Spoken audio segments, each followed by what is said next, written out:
नमस्कार, स्वागत है आप सभी का सीएनबीसी आवाज पर। आप देख रहे हैं खिलाड़ी नंबर 1 और इस महीने हमने देखे बहुत ही दमदार रिटर्न्स हमारे सभी जानकारों ने आपके लिए कमा कर दिए हैं। तो ये आखिरी हफ्ता है अगस्त सीरीज का, यानी कि इस हफ्ते मुकाबला होने वाला है पिछले 3 हफ्तों में जो लगातार आउट परफॉर्मर्स रहे हैं, जो विजेता रहे हैं, उनके बीच। और इस हफ्ते के अंत में हम आपको बताएंगे कि अगस्त सीरीज का खिलाड़ी नंबर 1 कौन बनता है। तो इस हफ्ते जो लोग आपके समक्ष रहेंगे उनसे मिलवा देते हैं आपको। सबसे पहले हमारा साथ दे रहे हैं गौरव बिस्सा, जिन्होंने पिछले हफ्ते ही विजेता का खिताब हासिल किया। 48% के रिटर्न्स इन्होंने कमाए। उससे पहले कविता जैन ने करीब 21% तक के रिटर्न्स कमाए और विजेता बनी। और ठीक उससे पहले के हफ्ते में विकास सालुंखे ने बहुत ही बढ़िया प्रदर्शन दिखाया था 39% के रिटर्न्स के साथ। तो इन्होंने अगस्त के महीने में दमदार रिटर्न्स आपके लिए कमा कर दिए हैं। और ये आखिरी हफ्ता एक्सपायरी वाला हफ्ता है, आखिरी हफ्ता है सीरीज का। तो क्या आपकी रणनीति होनी चाहिए, उस सब से हम वाकिफ होंगे। याद रखिएगा, मोमेंटम अच्छा है बाजार में। निफ्टी आपकी स्क्रीन पर लेकर आएंगे और लगातार महीने की शुरुआत से ही आपको याद होगा सभी जानकारों ने कहा था कि देखिए बाजार में तेजी आएगी।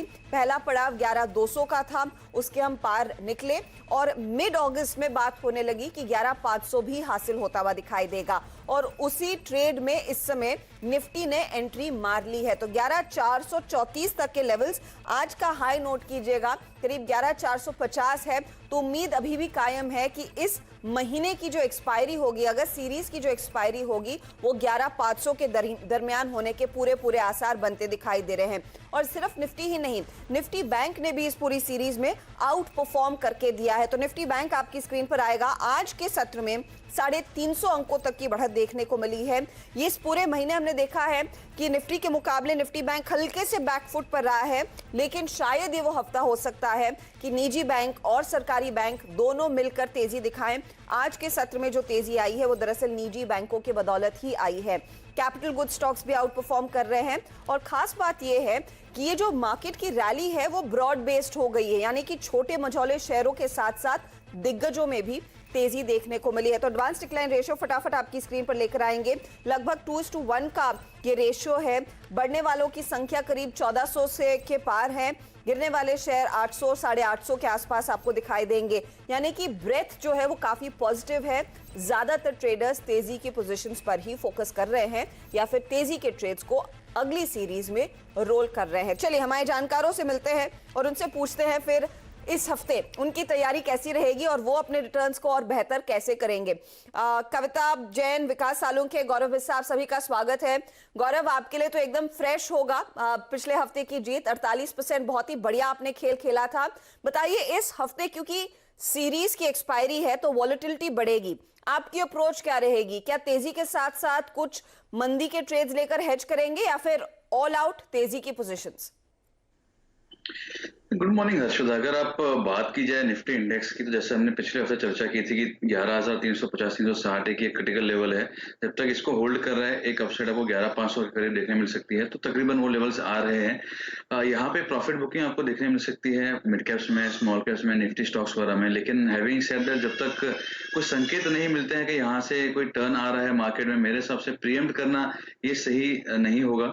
दूसरा, अगर आप देखा जाएंगे तो काफी सारे जो स्टॉक्स है जो फ्रेश ब्रेकआउट्स वगैरह दे रहे हैं, तो यहाँ पे शायद निफ्टी उतना परफॉर्म अच्छा ना करे। बिकॉज अगर आप लास्ट 10 दिन का देखोगे तो निफ्टी ने बहुत अच्छा परफॉर्म नहीं किया। बट अगर आप उसको कंपेयर में मिड कैप्स या स्मॉल कैप स्टॉक्स अगर देखोगे तो वहां पे बेहतरीन आपको रिटर्न देखने मिले। तो यहाँ पे जो मार्केट है वो इंडेक्स स्पेसिफिक ना होकर यहाँ पे स्टॉक स्पेसिफिक हो चुका है। तो फिलहाल मेरी राय जो है वो बाइंग की रहेगी। और मैं जो आज मेरी रिकमेंडेशन है वो फिलहाल बाय के ही है। जब तक मुझे कोई लगेगा नहीं कि यहाँ पे रिवर्सल्स आ रहे हैं कोई स्टॉक में या इंडेक्स में, मैं फिलहाल शॉर्ट के साथ में नहीं जाऊंगा। पर ही फोकस रहेगा गौरव बिस्सा का। और जैसे उन्होंने कहा कि इंडेक्स के बजाय स्टॉक स्पेसिफिक्स पर ज्यादा जोर दिया जाए, क्योंकि ये मार्केट स्टॉक स्पेसिफिक्स का ही हो गया, इसीलिए small cap index, mid cap index में जमकर तेजी देखने को मिली है। विकास सालुंखे, गुड मॉर्निंग। आपने जब खेल खेला था और विजेता हुए थे उस पर्टिकुलर हफ्ते के, मुझे याद है आपने 39% तक के रिटर्न्स हासिल किए थे। इस हफ्ते के लिए क्या स्ट्रैटेजी होगी आपकी? Good morning Harshada. देखो, ओवरऑल इंडेक्स पे व्यू मेरा इतना स्ट्रांगली पॉजिटिव नहीं है। देखो, ऊपर में एक रेजिस्टेंस देखने मिल रहा है 10,000 11,470 के ऊपर अगर आज का वीकली क्लोजिंग अगर 60 और 70 के ऊपर निकलता है तो मुझे लगता है एक बार एक्सपायरी के टूवर्ड्स हम लोग एक मोमेंटम देख सकते हैं। बट आज का इंपॉर्टेंट है, आज का क्लोजिंग बहुत इंपॉर्टेंट है। बैंक निफ्टी में एक ब्रेकआउट देखने मिला है, 22,500 के ऊपर का एक ब्रेकआउट था, उसने अभी जस्ट ब्रेक भी किया और उसके ऊपर ट्रेड भी कर रहा है। बट इंडेक्स की बात करूं तो वहां पे अभी भी एक रेजिस्टेंस देखने मिल रहा है। तो मेरा नॉर्मली मिड कैप पे व्यू रहेगा और मुझे लगता है स्टॉक स्पेसिफिक पॉजिटिव रहेगा, क्योंकि लार्ज कैप में एक वॉलिटिलिटी देखने मिल सकती है पूरे वीक में। तो जो भी मेरे काउंटर रहेंगे वो मिड कैप के सेशन से रहेंगे, वहां पे मैं ज्यादा फोकस करूंगा। और जैसे उस वीक में भी जैसे मैंने लार्ज कैप पे ज्यादा फोकस नहीं किया था, नॉर्मली मिड कैप और स्टॉक स्पेसिफिक ही था, तो इस वीक में भी वही स्ट्रैटेजी में रखूंगा, क्योंकि एक्सपायरी है। अगर कल और आज में अगर मार्केट थोड़ा भी रिट्रेस होता है तो हम लोग लार्ज कैप के तरफ एक प्रॉफिट बुकिंग के एक मोमेंटम देख सकते हैं, तो वहां पे एक शिफ्ट हो सकता है कि लार्ज कैप में सेल कॉल जनरेट हो सकते हैं। बट फिलहाल तो आज के दिन एक वेट एंड वॉच है, मुझे देखना है कि ऊपर में 11,470 11,460 के ऊपर इंडेक्स यहाँ पे क्लोज होता है कि नहीं। अगर वो क्लोज होता है तो टुवर्ड्स एक्सपायरी का अच्छा खासा एक मोमेंटम देखने मिल सकता है। तो इंडेक्स थोड़ा सा अटक सकता है। अब देखते हैं उस ब्रेकआउट के बाद जो निफ्टी बैंक में दिखाया और कितना जोश भरता है बाजार, और आज की क्लोज पर नजरें रहेंगी। कविता, गुड मॉर्निंग। बताइए आपकी स्ट्रैटेजी क्या रहेगी? आपने भी करीब 21% तक के रिटर्न्स कमाए थे आपके खेले हुए हफ्ते में। इस हफ्ते किस तरह के ट्रेड्स पर focus? Hi Harshda, very good morning.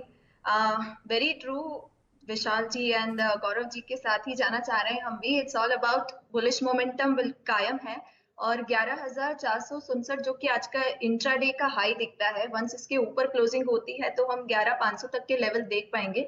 Derivative front से अभी निफ्टी में एक अच्छा मोमेंटम बना हुआ है, इवन 11,300 11,350 पर अच्छी पुट राइटिंग हुई है, तो ओवरऑल बुलिश सेंटिमेंट बना हुआ है। बाय ऑन डिप्स की स्ट्रैटेजी रखेंगे। मिड कैप स्पेस से हम लोग कुछ काउंटर लेना चाहेंगे, जहां इलेक्ट्रॉनिक्स और इलेक्ट्रिक स्पेस में एक अच्छा मोमेंटम दिख रहा है, वेयर स्मॉल प्राइवेट बैंक्स में भी एक अच्छा मोमेंटम बनता हुआ दिख रहा है।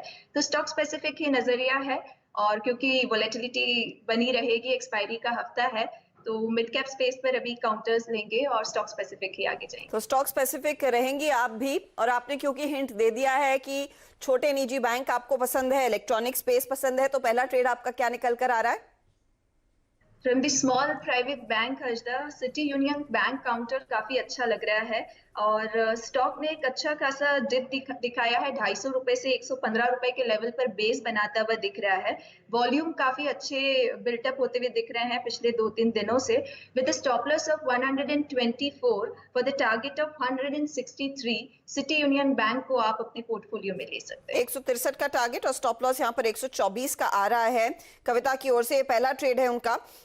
निजी बैंकों में हमने देखा है जोश है, of course Kotak, HDFC, ICICI banks ये फ्रंट रनर्स है, लेकिन निजी जो छोटे बैंक है वहां पर भी एक अपॉर्चुनिटी, और 1.5% ऊपर फिलहाल ये स्टॉक ट्रेड में। गौरव बताइए आपका पहला ट्रेड क्या है?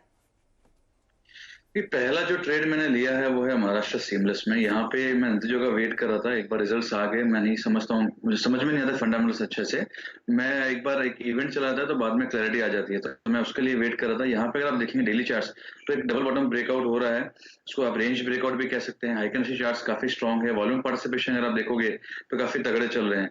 दूसरा इसमें अगर आप देखेंगे, अगर इचिमोको सेटअप अगर आप देख रहे हैं तो सारी एवरेज फिलहाल ऊपर ही जा रही है, तो एक काफी अच्छा एक ब्रेकआउट आपको देखने मिल सकता है। अगर आप डेली चार्ट्स देखेंगे तो जो गैप है, गैप इन द सेंस में ये नहीं कहता जो निफ्टी जैसे गैप बनाता है वैसा नहीं, कैंडल्स में गैप नहीं, लेकिन डायरेक्ट जो नेक्स्ट हर्डल आ रही है वो तकरीबन 340 350 पे आ रही है from the current price of 260 255।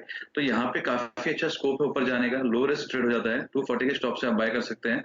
ऊपर में आपको ये 320 के लेवल्स दिखा सकता है, और अगर कोई चाहे थोड़ा और स्ट्रेच करना तो may be 340 also possible. Okay, तो 320 और उसके आगे 340 के लेवल्स, 240 पर आप स्टॉप लॉस लगाकर चलेंगे। ये फिलहाल महाराष्ट्र सीमलेस पर एक व्यू है। पाइप सेगमेंट में एक बहुत बड़ा प्लेयर है ये, और आज के दिन मैं देख रही हूँ एक अच्छी खासी करीब 4-4.5% तक की तेजी इसने नाम अपने कर ली है, तो मोमेंटम है। ब्रेक से पहले आपको याद होगा श्रीकलाहस्ती की बात प्रदीप भी कर रहे थे, उसका एक कॉम्पिटिटर है, और यहाँ पर भी हमने देखा एक अच्छी खासी तेजी बनती हुई दिखाई दी है। तो पहला ट्रेड गौरव का आपके सामने आ चुका है, ये भी एक मिड कैप है। विकास बताइए आपका पहला ट्रेड। मेरा पहला ट्रेड रहेगा सेंचुरी फ्लाई। देखो ये यहाँ पे अगर देखोगे तो 200 डीएमए के नीचे मार्च में जहाँ पे ब्रेकडाउन हुआ था, उसके बाद ऑलमोस्ट 6 महीने के बाद उसने फ्राइडे को 200 डीएमए के ऊपर क्लोजिंग रखा था, और वहां से एक आज इंट्राडे मोमेंटम भी देखने मिल रहा है। तो मुझे लगता है 164 के टारगेट के लिए यहाँ पे सेंचुरी फ्लाई को बाय करके जा सकते हैं, और 200 डीएमए 138 के आसपास है, तो वहां पे एक स्ट्रॉन्ग सपोर्ट जोन बन चुका है, तो वहां का एक स्टॉप लॉस रख के इसको बाय करके जाना चाहिए। मुझे लगता है 1 से 2 दिन में एक बड़ा मोमेंटम इसमें दिखेगा। तो मेरा पहला टारगेट रहेगा 164 का ऊपर में, और यहाँ पे देखो तो इंट्राडे में एक अच्छा खासा एक मोमेंटम भी चल रहा है, तो एक इंट्राडे में भी एक अच्छा खासा मोमेंटम रहेगा, और 1 से 2 दिन के लिए मेरा टारगेट रहेगा 164 का। ओके, तो 164 के टारगेट के लिए एक अपॉर्चुनिटी तेजी की सेंचुरी प्लाई आप यहां पर खरीदारी करके चले, और 138 का दरअसल आपके नाम स्टॉप लॉस होगा। सेंचुरी प्लाई के स्टॉक में भी आज हमने देखा एक अच्छा खासा मोमेंटम, और यही वो मिड कैप ट्रेड्स हैं जो आपको इस हफ्ते पैसा कमा कर देंगे।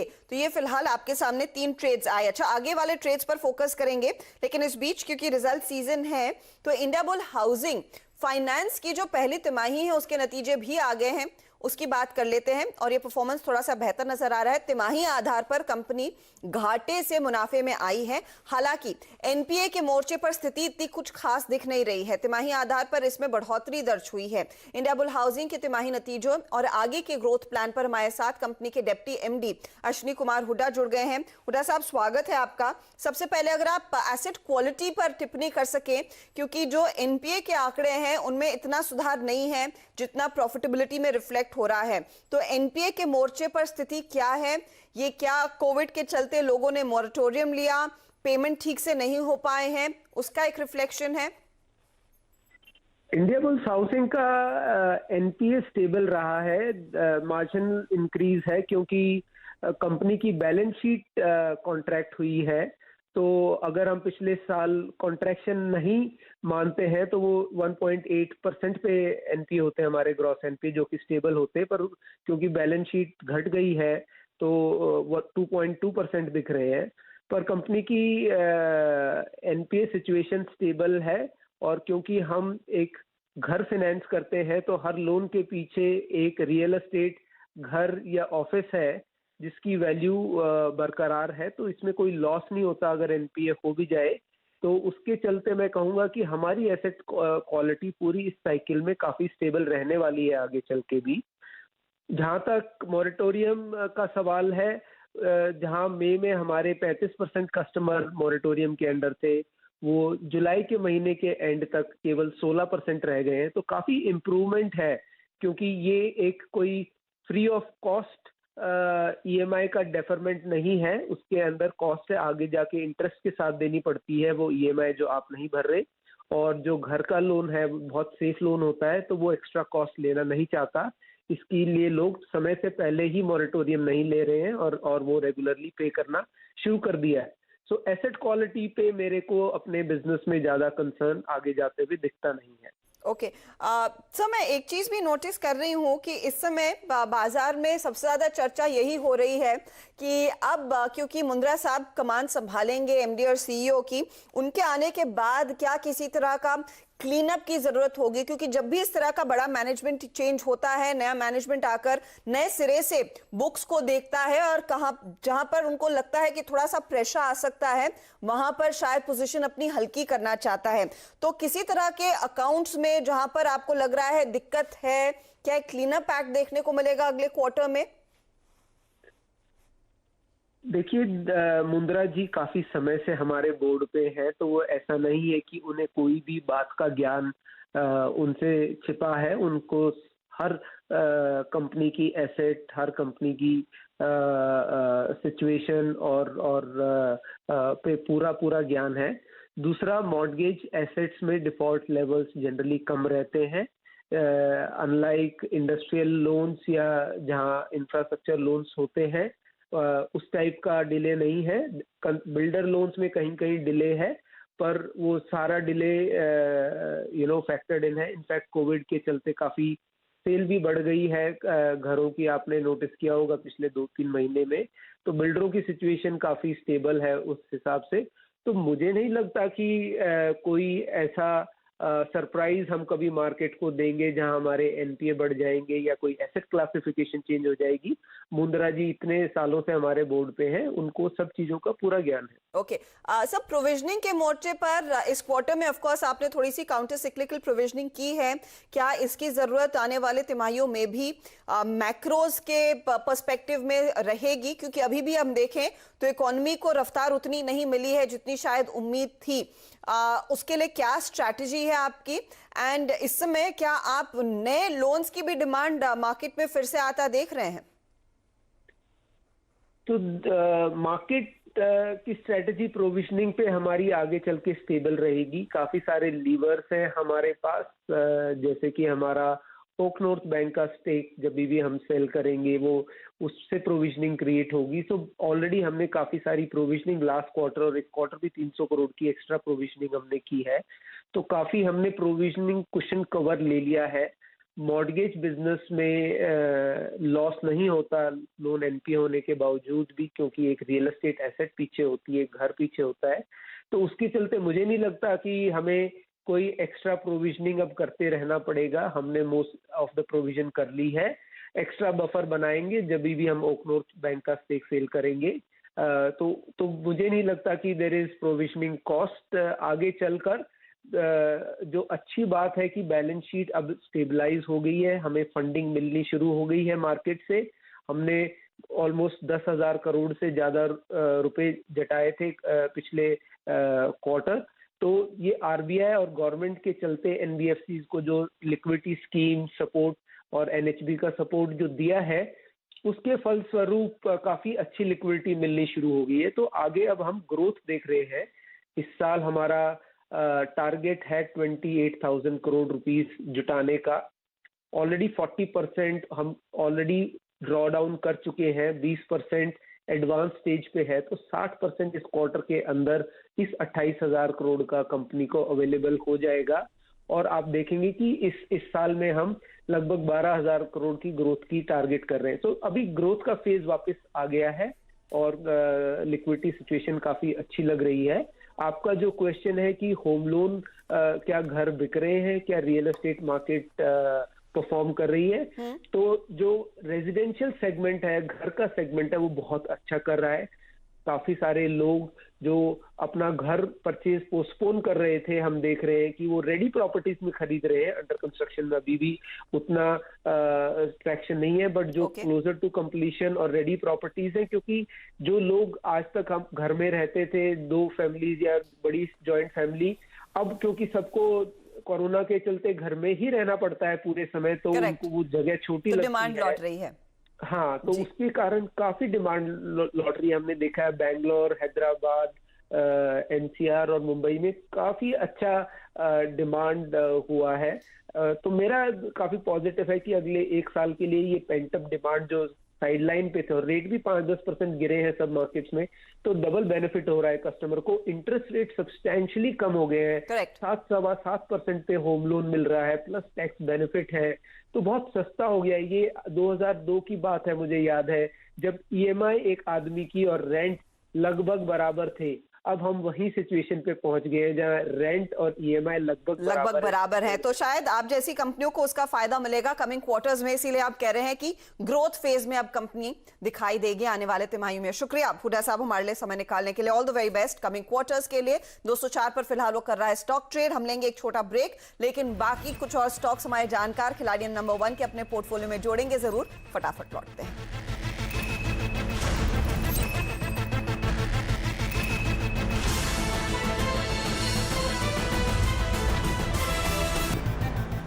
आप देख रहे हैं खिलाड़ी नंबर 1। एक स्टॉक हमारे जानकारों ने आपके सामने पेश किया है। अगस्त सीरीज में खिलाड़ी नंबर 1 के मुकाबला अब चल रहा है, ये फाइनल हफ्ता है इस सीरीज का। गौरव बिस्सा ने महाराष्ट्र सीमलेस जोड़ा। गौरव बताइए अगले 2 ट्रेड्स फटाफट क्या रहेंगे?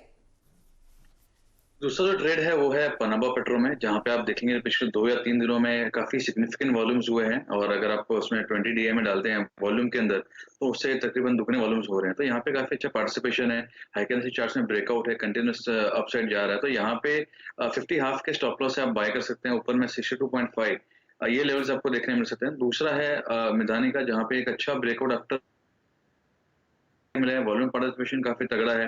इसमें अगर आप देखेंगे एडीएक्स भी स्ट्रांग है और इसमें इचिमोकू सेटअप भी काफी रोबस्ट है, तो यहाँ पे आप बाय कर सकते हैं 250 के लिए। स्टॉप्स जो होंगे वो 210 के होंगे। ओके, तो एक स्मॉल कैप आया है पोर्टफोलियो में, पैनामा पेट्रो। मेधानी पर अगला दाव है, जहां पर भी एक बाय कॉल है। टारगेट आपका 250 का रहेगा, स्टॉप लॉस 210 का इस समय गौरव दे रहे हैं। कविता, आपने सिटी यूनियन बैंक के साथ शुरुआत की, अगले 2 ट्रेड्स बताइए।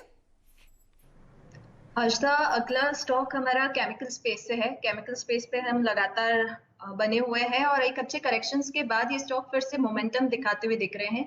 डेली चार्ट पर अगर हम देखें, क्लेरेंट केमिकल इज द स्टॉक जहां एक cup and handle formation built up होता हुआ दिख रहा है और एक अच्छा गैप डाउन ओपनिंग भी नोटिस किया गया है। डाउन साइड देखा था हमने 560 से 406 के लेवल पर।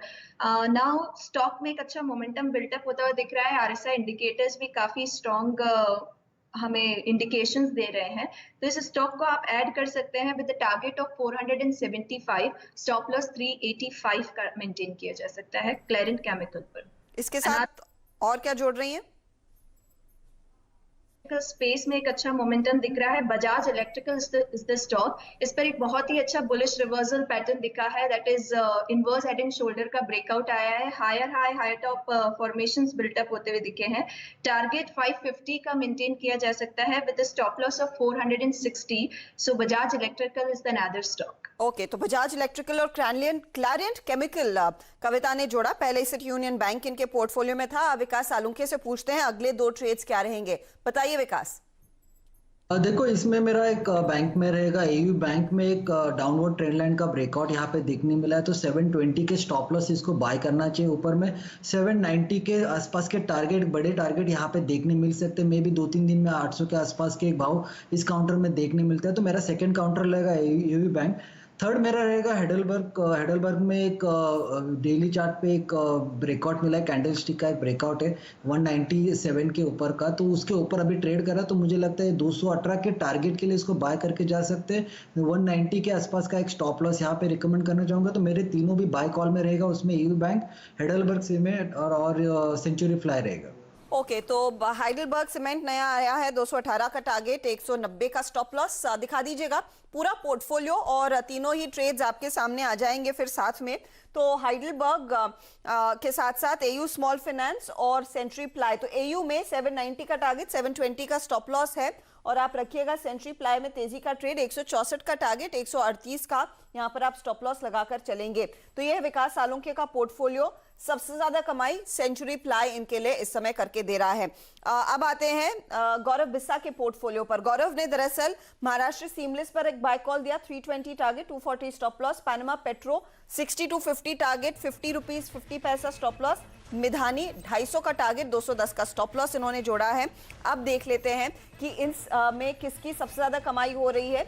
तो ये स्मॉल कैप ट्रेड 3.5% की कमाई इनके लिए करके दे रहा है। कविता के पोर्टफोलियो में सिटी यूनियन बैंक, क्लैरेंट केमिकल और बजाज इलेक्ट्रिकल्स, 550 का टारगेट, 460 का स्टॉप लॉस। बजाज इलेक्ट्रिकल में, क्लैरेंट केमिकल में 475 का टारगेट है और 163 का टारगेट दरअसल सिटी यूनियन बैंक में इन्होंने रखा है। तो यहाँ पर भी तेजी का ही ट्रेड है। क्लैरेंट केमिकल 1% ऊपर, बजाज इलेक्ट्रिकल में भी हमने देखा है हल्की सी बढ़त देखने को मिल रही है। अब तीनों में कौन कहां पहुंचा है शुरुआती ट्रेड में, ये आपकी स्क्रीन पर आ जाएगा। और देखिए, इस समय लीडरशिप पोजीशन में बायोविस्कर विकास सालुंखे, करीब 5% के रिटर्न्स इन्होंने शुरुआती ट्रेड में अपने नाम हासिल कर लिए हैं और गौरव बिस्सा करीब 4.5% तक के रिटर्न्स इस समय एंजॉय कर रहे हैं। एक स्लो स्टार्ट कविता जैन ने दिखाया है, लेकिन पॉजिटिव रिटर्न्स है करीब 0.5% से ज्यादा के। तो ये है फिलहाल शुरुआती मुकाबला इन तीनों ही खिलाड़ियों के बीच। कोई भी बदलाव होगा उसका अपडेट आपकी स्क्रीन पर हम लेकर आएंगे। ऑल द बेस्ट आप तीनों को इस हफ्ते के लिए। चलिए, वक्त हो रहा है एक फटाफट ब्रेक का, लेकिन ब्रेक में जाते जाते हम आपको बता दें कि आपको सिर्फ 2 मिनट देने हैं किसी की मदद के लिए, क्योंकि आपके 2 मिनट किसी की पूरी जिंदगी बदल सकते हैं। सहायता, स्वास्थ्य और स्वच्छता में आपके 2 मिनट बहुमूल्य होंगे देश के लिए भी। इसी को ध्यान में रखते हुए नेटवर्क 18 और नेस्ले ने खास मुहिम छेड़ी है। मैगी देश के लिए 2 मिनट, एक छोटी सी कोशिश, इसमें आप जरूर जुड़े और आपके 2 मिनट दुनिया को बेहतर कर सकते हैं।